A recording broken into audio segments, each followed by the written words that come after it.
Once again, I'm setting up the camera as usual. It's moving a little bit, but it's going to stabilize. Anyway, as it stabilizes, we can start again.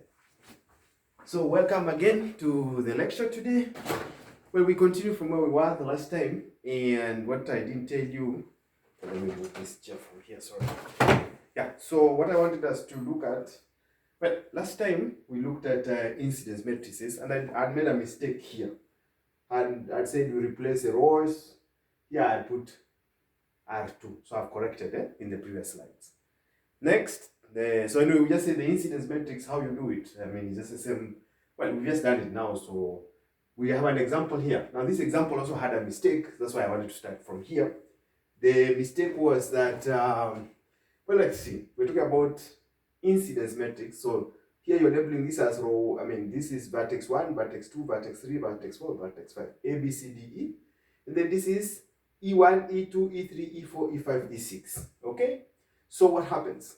You check. I mean, this A is what we're calling the first vertex. This is incident to E1, E2. Everything else 0. E1, E2, everything else 0.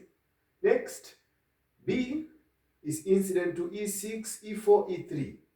So E1, 0. E2, 0. E3, 1, because E3 is there. E4, 1. E5, 0. E6, 1. Then the mistake that I made now. C, this is incident to 4, 5, 6. So the first three, E1, E2, E3, 0. Then 1, 1, 1. Okay, I've corrected. Next, D is incident to E1 and E3. So E1 and E3 and everywhere else zeros. Even there I had made a mistake. And finally, E is incident to 3. I mean to E5, E4, E2. So E1, 0. E2, 1. E3, 0. E4, 1. E5, 1. E6, 0. That's it, class. Okay? Next, now the next one is, actually this one is, it's an interesting graph which I would want you to look at. It's in your book, okay? Page 706, figure 7. Now, the matrix here is, they're calling it the incidence matrix. So basically what's happened, ladies and gentlemen, is that here you will label again E1, E2, E3, E4, E5, E6, E7, E8. 8 edges. And then the vertices are V1, V2, V3, V4, V5. 5 vertices. So now let's look at the first one. Here we're looking at V1 and E1. So here we're saying it's 1. It means that there's an, E1 is incident to V1. Right? Next, E2 is incident to still V1. Next, E3 is incident to V1. So when you're drawing, what you will do, you draw V1, then you draw E1, E2, E3. Finish. Next, you will have the others will be zeros, okay? It doesn't touch the other edges. Then it's a similar process you're following, like what we did previously here. Hopefully it will make sense. If not, well, then you will tell me, okay, as we continue.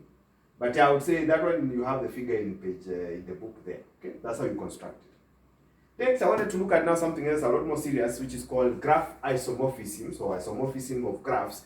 And anyway, ladies and gentlemen, earlier on, we know why we looked at functions a while back.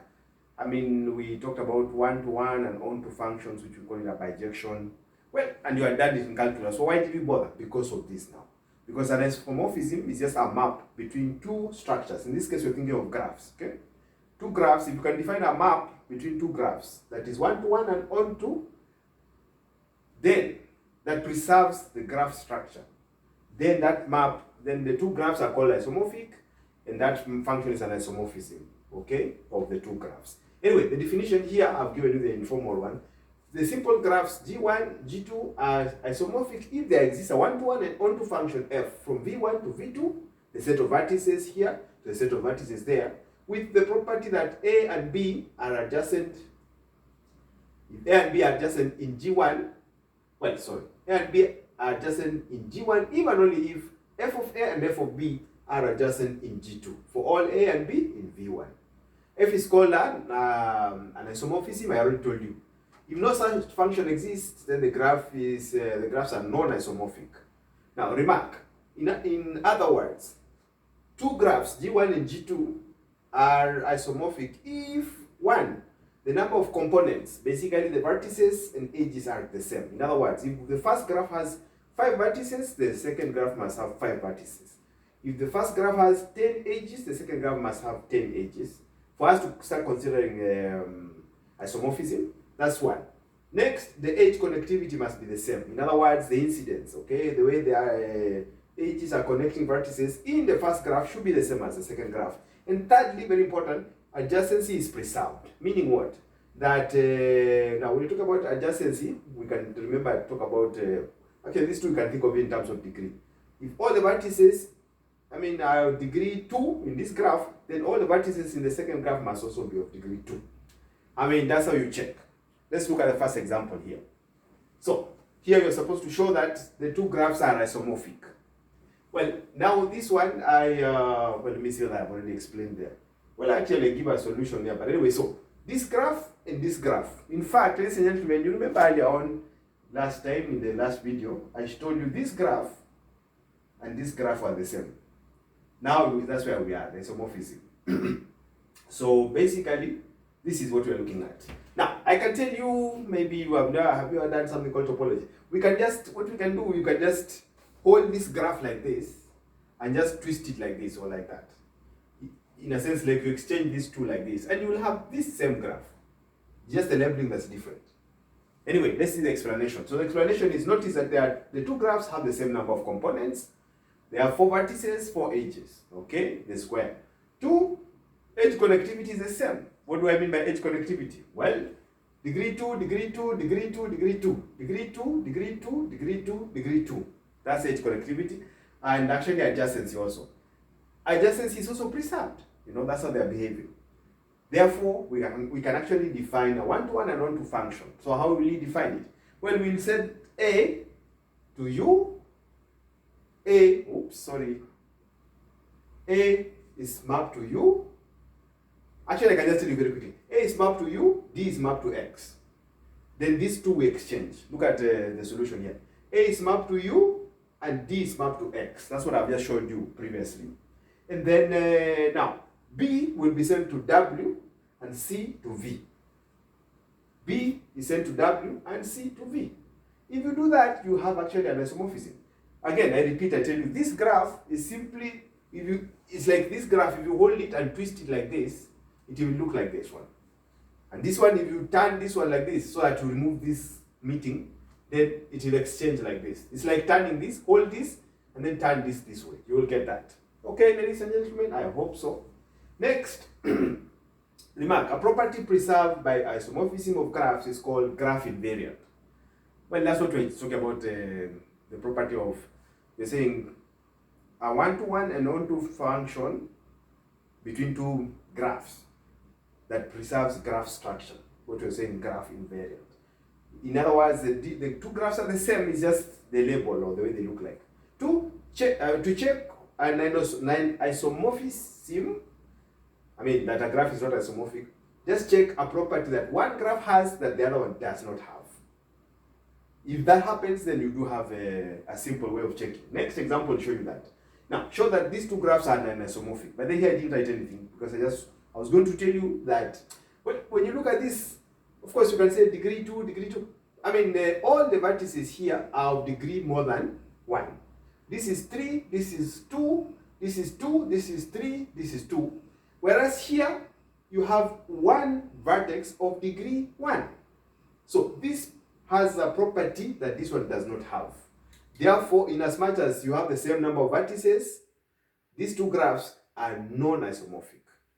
Ladies and gentlemen, that's it. I don't know whether I should tell you anything else. Do I need to repeat? Because I've not written anything down. That this graph has a vertex of degree 1, and this one has no vertex of degree 1. Therefore, these two cannot be isomorphic. Okay, next example. Determine whether the two graphs are isomorphic. Now, the two graphs you're given are these two. Now, this is a very interesting one. In fact, this one I have given you stories about it. But before I look at the stories about this graph, I can just tell you that when you look at the two, They look the same. I mean, the only difference is here. It's like you cut this and put it here.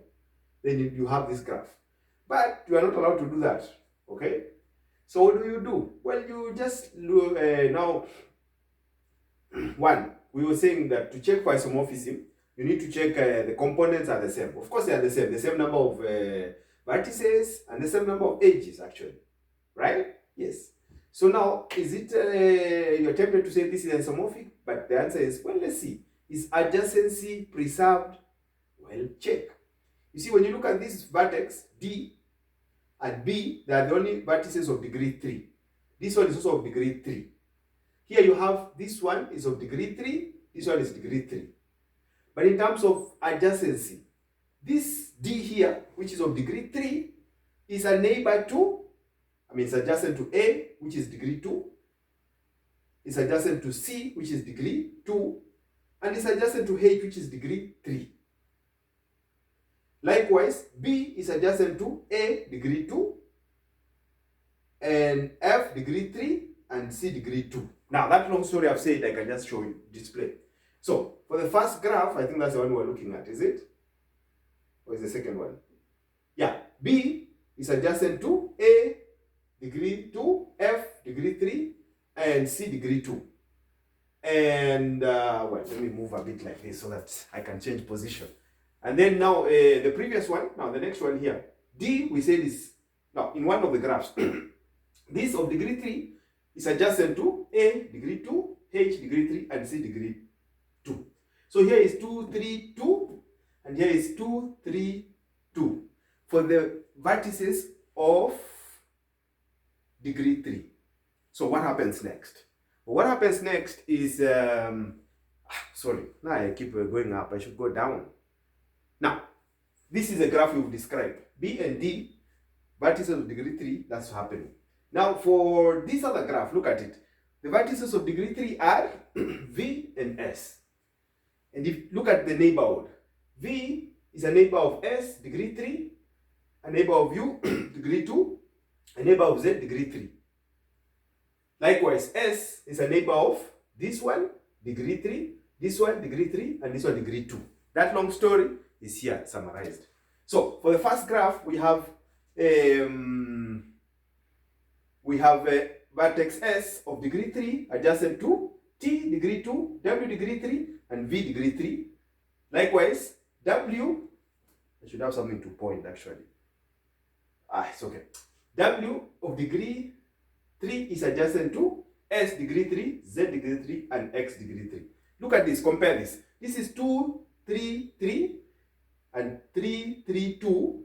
This is 2, 3, 2, 2, 3, 2. So these two are different. In other words, if you are to try to create an isomorphism, the function, you cannot, because these two properties are, they have different properties in terms of adjacency. Adjacency is not preserved here and here. Therefore, we have a problem there, ladies and gentlemen. Next, determine whether the two graphs are isomorphic. Well, this one I can tell you, okay, you'll have the long story of the slides, but I can just tell you a simple thing, just look at it. If you cut this one like this, it's like a rope. You take it and pass it outside here. So you have this one passing, you have this edge, you put it maybe up here, you have F, and then you write an edge here. Then if you do that, this graph will be exactly this graph.